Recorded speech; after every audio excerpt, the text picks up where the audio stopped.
മോളെ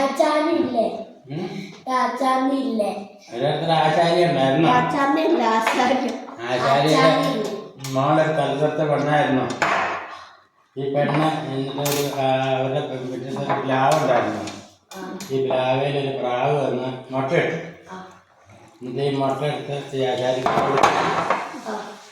അപ്പൊ ഈ ആശാരി ഇങ്ങനെ എല്ലാ പ്രാവ് ഇങ്ങനെ ഇരിക്കുമ്പോ ഒരു എന്നാ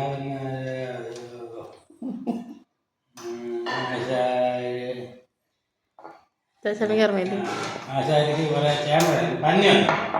പന്നി ഇത് വേറെ കഥയാ. ഇത് വേറെ കഥയാ.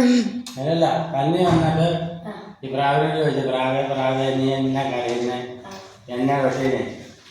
അപ്പൊ പ്രാവ് പറഞ്ഞു, ആശാരി എടുത്ത് പ്രാവശ്യം മുട്ടയിട്ട് ആശാരി പെണ്ണെ വിളിച്ചു വെച്ചു. അതുകൊണ്ട് ആശാരിയുടെ ദേഹ കുത്തിക്കളയാൻ പറ്റില്ല. ഒക്കെ പറ്റിയാലെന്ന് പറഞ്ഞുകൊണ്ട് പന്നി പോയി. അപ്പോൾ ചോക്ക് വരും. ദേവക്ക് ചോദിച്ചാൽ എന്നാ പ്രാവിനെ കരയുന്നേ, എന്താ എൻ്റെ സങ്കടം ചോദിച്ചു. അപ്പോൾ പറഞ്ഞു, ആശാരി എടുത്ത് പ്രാവിൻ്റെ മുട്ടയിട്ട് ആശാരിയുടെ പെണ്ണെ തൊളിച്ചു വെച്ചു. ആശാരിയുടെ ചേമ്പ് കൂത്താത്ത പന്നിയെ വെടിവെക്കാവോ നോക്കുന്നേ. ഇപ്പം പറ്റിയാലും രോഗം പോയി. അപ്പം കണ്ടൊരു എലി വരും. എലി എന്ന് ചോദിച്ചാൽ എന്നാ പ്രാവിനെ കരയുന്ന? അപ്പോൾ തന്നെ ആശാരി വെച്ചിട്ട് പ്രാവിൻ്റെ മുട്ടയിട്ട് ആശാരിയുടെ പെണ്ണെ തൊളിച്ചു വെച്ചു. ആശാരിയുടെ ചേമ്പ് കൂത്താത്ത പന്നിയെ വെടിവെക്കാത്ത തോക്കിൻ്റെ ചാപ്പല്ലാതെ എലിയെന്ന് ചോദിച്ചു. അപ്പോൾ എലി പറഞ്ഞു, ഇപ്പം പറ്റില്ല എന്ന് പറഞ്ഞു. അതിൽ ഒരു പൂച്ച വരും. പൂച്ച ചോദിച്ചു, എന്തിനാ പ്രാവിനെ കരയുന്നത്, നിന്റെ സങ്കടം എന്നാന്ന് ചോദിച്ചു. അത് പറഞ്ഞ് ആശാരി എടുത്ത് പ്രാവിൻ്റെ മുട്ടയിട്ടു. ആശാരിയുടെ പെണ്ണെടുത്ത് ഒളിച്ചു വെച്ചു. ആശാരിയുടെ ചേമ്പൂത്താത്ത പന്നിയെ വെടിവെക്കാത്ത തോക്കിൻ്റെ ചാപ്പില്ലാത്ത എലിയെ പിടിക്കാവോ പൂച്ചയെന്ന് ചോദിച്ചു. പൂച്ച അതിനൊക്കെ പറ്റില്ല എന്ന് പറഞ്ഞു. എന്നാലും ഒരു പട്ടി വരുന്നേ. ഈ പട്ടിയോട് ചോദിച്ചു, പട്ടി ചോദിച്ചു എന്തിനാ പ്രാവിനെ കരയുന്നതെന്ന് ചോദിച്ചു. അപ്പോൾ ആചാര്യ മുറ്റത്തെ പ്രാവിനെ മുട്ടയിട്ടു. ആചാര്യയുടെ പെണ്ണെ തൊളിച്ചു വെച്ചു. ആചാര്യയുടെ ചേമ്പൂത്താത്ത പന്നിയെ വെടിവെക്കാത്ത തൂക്കിൻ്റെ ചാപ്പല്ലാത്ത എലിയെ പിടിക്കാത്ത പൂച്ചയെ കടിക്കാത്ത പട്ടിയെ കടിക്കാത്ത പട്ടിയെന്ന് ചോദിച്ചു. അപ്പോൾ ചെറുപ്പം പട്ടി പോയി. എന്നാലും അപ്പൂപ്പൻ വരുന്നു. അപ്പൂപ്പൻ ചോദിച്ചു എന്തിനാ പ്രാവിനെ കരയുന്നത് ചോദിച്ചു. അത് പറഞ്ഞ് ആചാര്യ മുറ്റത്തെ പ്രാവിൻ്റെ മുട്ടയിട്ടു.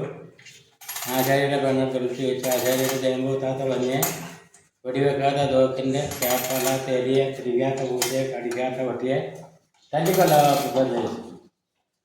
അപ്പൂപ്പൻ പന്നിപ്പൂപ്പൻ ചിലാന്ന് പറഞ്ഞ് അപ്പൂപ്പൻ പോയി. എന്നാലും തീ വരും. തീ ചോദിച്ചു എന്തിനാ പ്രാവിനെ കരയുന്നതെന്ന് ചോദിച്ചു. അപ്പോൾ പറഞ്ഞ് ആചാര്യ മുറ്റത്ത് പ്രാവിൻ്റെ മുട്ടയിട്ടു. ആചാര്യയുടെ പെണ്ണെ തൊളിച്ചു വെച്ചു. ആചാര്യയുടെ ചേമ്പൂത്താത്ത പന്നിയെ വെടിവെക്കാത്ത തോക്കിൻ്റെ ചാപ്പല്ലാത്ത എലിയെ പിടിക്കാത്ത പൂച്ചയെ കടിക്കാത്ത പട്ടിയെ തല്ലിക്കൊല്ലാത്ത അപ്പൻ്റെ താടിക്കാത്താവെന്ന് ചോദിച്ചു. അപ്പോൾ ചേർന്ന് തീയും പോയി. അന്നേരം വെള്ളം വരും. വെള്ളം ചോദിച്ചാൽ എന്താ പ്രാവിനെ കരയുന്നത് ചോദിച്ചു. അപ്പോൾ പറഞ്ഞ് ആചാര്യയുടെ മുറ്റത്ത് പ്രാവിനെ മുട്ടയിട്ടു. ആചാര്യയുടെ പെണ്ണെ തൊളിച്ചു വെച്ചു. ആചാര്യയുടെ ചേമ്പൂത്താത്ത എലിയെ പിടിക്കാത്ത പൂച്ചയെ കടിക്കാത്ത പട്ടിയെ തല്ലിക്കൊല്ലാത്ത പൂച്ചനെ ചാടിക്കാത്താതെ തീയെ കെടുത്താവോ വെള്ളമെന്ന് ചോദിച്ചു. വെള്ളമൊക്കെ പറ്റില്ലെന്ന് മറ്റു വെള്ളം വരും. അന്നേരം ആന വരും. ആന ഇങ്ങോട്ട് വന്നിട്ട് ചോദിച്ചു നീ എന്തിനാ പ്രാവ് കരയുന്നത്. ആചാര്യയുടെ മുറ്റത്ത് പ്രാവിൻ്റെ മുട്ടയിട്ടു.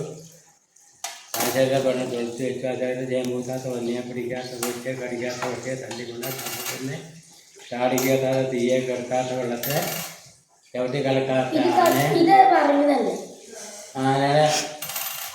ആനയോട് പറഞ്ഞു. അപ്പോൾ ആന വന്നപ്പെട്ടു പറഞ്ഞു. അന്നേരമുണ്ട് കട്ടുറുമ്പ്. ഈ കട്ടുറുമ്പ് പണ്ട് ഈ പ്രാവിനൊരു ഉപകാരം ചെയ്ത. പ്രാവ് കട്ടുറുമ്പ് ഇങ്ങനെ വലിയ വെള്ളമൊക്കെ പൊന്തി ഈ കരികിലയിൽ ഇങ്ങനെ ഒഴുകി വരുമായിരുന്നു. വലിയ ഇത് മഴ ചാച്ച പറയുന്ന കഥ കേൾക്കുന്നേ. ഈ പ്രാവ് നമുക്ക് വേണ്ടി ഉറുമ്പ് ഇങ്ങനെ ഒഴുകി വരും. അന്നേരം ഈ പ്രാവ് ഒരു മരത്തേക്ക് കമ്പേന്നൊരു ഇല കൊത്തി. അന്നേരം പ്രാവ് ഇല കയറി കട്ടുറുമ്പ് ഇല കയറി രക്ഷപ്പെട്ടു. അപ്പം എന്നേലും നിനക്ക് എന്തെങ്കിലും ഉപകാരം ചെയ്തേക്കാന്ന് പറഞ്ഞേ ഉറുമ്പ് ഈ പ്രാവിനോട്. അത് പ്രാവിനോട് പറഞ്ഞ് എന്താ സംഗതി ചോദിച്ചു. ആ പ്രാവ് പറഞ്ഞ ആശാരിയുടെ പറ്റത്ത് പ്രാവിൻ്റെ മുട്ടയിട്ട് ആശാരിയുടെ ചേമ്പൂക്കാത്ത പന്നിയെ പിടിവെക്കാത്ത തോന്നിട്ട് ചാപ്പല തേലിയെ പിടിക്കാത്ത കുട്ടിയെ കടിക്കാത്ത കുട്ടിയെ തല്ലിക്കൊല്ലാത്ത അപ്പൂപ്പൻ്റെ കാടിക്കാത്ത തീയെ കെടുക്കാത്ത വെള്ളത്തെ ചവിട്ടി കിടക്കാത്ത ആനയുടെ നോക്കിക്കറി കളിക്കാമെന്ന് ചോദിച്ചു. ഉറുമ്പ് പറഞ്ഞു ഞാൻ റെഡിയാണ്. ഉറുമ്പ് ചെന്നിട്ട് ആനയുടെ മൂക്കിൽ കടിച്ച ചെന്നിട്ട് വെള്ളം ചവിട്ടി കളിക്കി വെള്ളം നിന്ന് തീ കെടുത്തി തീ എന്ന അപ്പൂപ്പനെ ചാടി കെട്ടി അപ്പൂപ്പൻ ചെന്ന് പട്ടിയെ തല്ലി പട്ടി ചെന്ന് പൂച്ചയെ പിടിച്ചു പൂച്ചനെ എലിയെ പിടിച്ചു എലി എന്ന് എലി എന്തിനാ പിടിച്ചേ? തോക്കിൽ വരണ്ട് തോക്കി ചേമ്പ് കൂട്ടി ചേമ്പ് വന്ന് പന്നീനെ പിടിച്ച് പന്നി എന്നിട്ട് ആശാരി ഒരു വടി കെട്ടോണ്ട് ഇറങ്ങി വന്നു. എന്താണ് ഇവിടെ ഓടാന്ന് ചോദിച്ചോണ്ട് അന്നേരം ആശാരി പറഞ്ഞിട്ട് വേറെ പ്രാവിൻ്റെ മുട്ടയും കൊണ്ട് കൊടുത്തു. അതോടെ അറിയണ്ടേ അവർ കുഞ്ഞുങ്ങളും അവർക്ക്